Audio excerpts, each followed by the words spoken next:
Serial Kumkum Bhagya में अब शुरू हो चुका है एक ऐसा नया अध्याय जो न सिर्फ दर्शकों की धड़कने तेज करने वाला है बल्कि रिश्तों की असलियत भी सबके सामने लाने वाला है।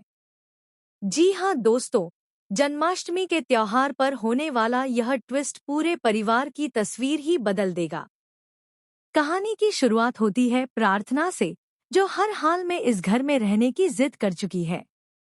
उसकी माँ और बहन उसे बार बार समझाती है कि अगर उसे सच में अपनी इज्जत और रिश्ते को बचाना है तो उसे शिवांश के कमरे में ही रहना चाहिए, क्योंकि सोनालिका भले ही खुद को शिवांश की राधा समझने लगी हो, लेकिन सच्चाई यह है कि शिवांश की दुनिया में प्रार्थना का ही हक बनता है।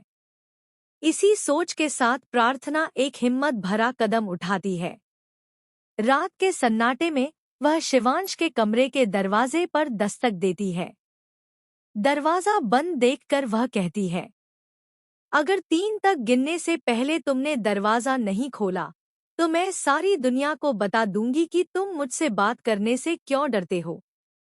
उसकी गिनती शुरू होती है 1, 2 और जैसे ही वह 3 कहने वाली होती है, दरवाजा अचानक खुल जाता है।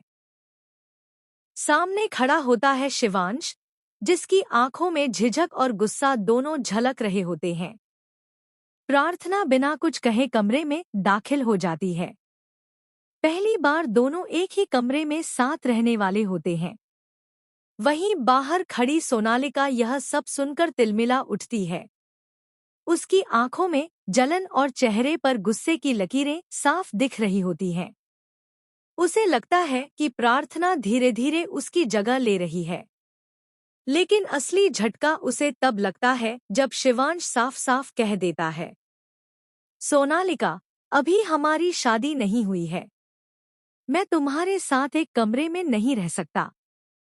ये सुनकर सोनालिका का गुस्सा 7वें आसमान पर पहुंच जाता है।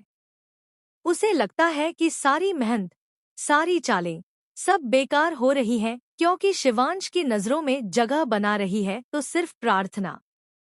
अगले दिन आता है जन्माष्टमी का त्योहार। हवेली में रौनक है।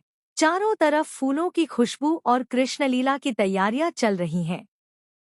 सोनालिका ने बड़े शौक से खुद को राधा की तरह सजाया है। उसे पूरा यकीन है कि आज वह सबके सामने शिवांश का दिल जीत लेगी। लेकिन किस्मत को कुछ और ही मंजूर था। दूसरी तरफ सिंपल सी प्रार्थना जब सजती है तो उसकी सादगी और खूबसूरती हर किसी को मोहित कर देती है। और सबसे बड़ी बात, प्रार्थना को तैयार करने वाला कोई और नहीं बल्कि खुद शिवांश होता है। जब शिवांश उसकी चूड़ियों को ठीक करता है, जब उसके माथे पर तिलक लगाता है और जब उसके बालों की एक लट कानों के पीछे करता है, तभी दर्शकों को दिखता है एक क्यूट रोमांटिक मोमेंट जिसे देख सोनालिका का दिल जलकर राख हो जाता है। पर दोस्तों, कहानी यहीं खत्म नहीं होती, क्योंकि अब प्रार्थना ठान चुकी है कि वह शिवांश को सच्चाई बताएगी। वह कहती है, शिवांश, तुम्हें जानने का हक है कि असल में इस घर में क्या खेल खेला जा रहा है। वो तलाक के पेपर जो तुम्हारे सामने आए थे, उन्हें देने वाली कोई और नहीं बल्कि तुम्हारी बुआ माँ थी। शिवांश के पैरों तले ज़मीन खिसक जाती है। उसकी आंखों में हैरानी और दर्द दोनों झलकने लगते हैं। बुआ माँ, लेकिन उन्होंने ऐसा क्यों किया?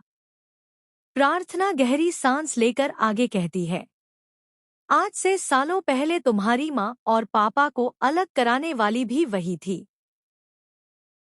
तुम्हारी माँ को जिस दर्द से गुजरना पड़ा, उसके पीछे भी तुम्हारी बुआ माँ ही थी। यह